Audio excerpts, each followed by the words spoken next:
وہ لوگ خوش نصیب تھے 1980 سے 2000 تک کا سنہری دور دیکھنے والے۔ وہ لوگ خوش نصیب تھے جنہوں نے مٹی کے بنے گھروں میں بیٹھ کر کہانیاں سنی، بڑوں سے رہنمائی لی اور قربت حاصل کی۔ وہ لوگ خوش نصیب تھے جنہوں نے بچپن میں محلے کی چھتوں پر اپنے دوستوں کے ساتھ روایتی کھیل کھیلے۔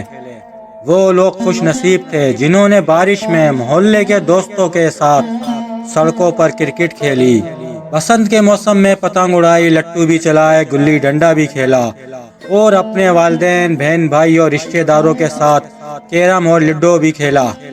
وہ لوگ خوش نصیب تھے جنہوں نے لالٹین کی روشنی میں کہانیاں بھی پڑھیں، جنہوں نے اپنے پیاروں کے لیے اپنے احساسات کو خط میں لکھ کر بھیجا۔ وہ خوش نصیب لوگ تھے جنہوں نے ٹاٹوں پر بیٹھ کر پڑھا، بلکہ گھر سے بوری لے کر اسکول جاتے اور اس پر بیٹھتے۔ وہ خوش نصیب لوگ تھے جنہوں نے بیلوں کو ہل چلاتے دیکھا۔ وہ لوگ خوش نصیب تھے جنہوں نے مٹی کے گھروں کا پانی پیا۔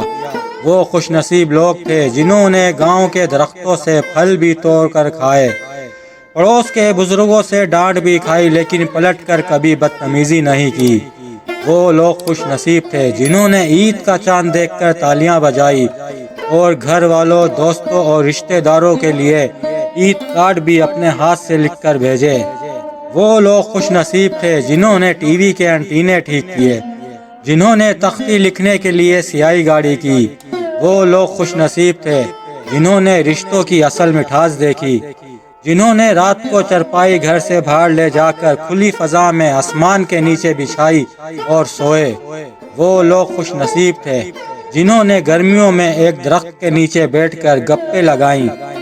وہ لوگ خوش نصیب تھے جنہوں نے خالص دیسی گھی اور تازہ مکھن کھایا، جنہوں نے چشموں سے صاف اور ٹھنڈا پانی پیا، جنہوں نے مکئی کی روٹی اور ساگ کھائی۔ ان لوگوں نے مشقت بھی کی، بسوں کی چھت پر سفر بھی کیا، دور دراز سے پانی اٹھا کر گھر لائے، چکیوں سے رات کو آٹا اٹھا کر لائے، زندگی کی بھاگ دوڑ میں تکالیف بھی اٹھائیں، مگر وہ لوگ پھر بھی خوش نصیب تھے۔ ایک زمانہ تھا کہ لوگ سائیکل چلاتے ہوئے ریڈیو لٹکا کر اپنا پسندیدہ پروگرام سن کر اپنے سفر کو خوشگوار بناتے تھے۔ مجھے بچپن کے وہ دن یاد ہیں، ہم ریڈیو پر کرکٹ میچوں کی کمنٹری سنتے تھے اور یوں محسوس ہوتا تھا جیسے اسٹیڈیم میں بیٹھ کر اسے دیکھ رہے ہو۔ مجھے جمعے کی دوپہر اچھی طرح یاد ہے، جب گھر کے سب لوگ آرام کرتے تو میں ریڈیو سنتا تھا۔ اپنے پسندیدہ گانے کے انتظار میں ایک الگ ہی لطف تھا۔ ریڈیو کا دور بھی اب میری یادوں میں اتنا زندہ ہے کہ میں اسے بہت پسند کرتا ہوں۔ اب زمانہ بدل گیا ہے، لوگوں کی ترجیحات میں تناؤ پیدا ہوا ہے، تفریح کے طریقے بھی بدل گئے ہیں۔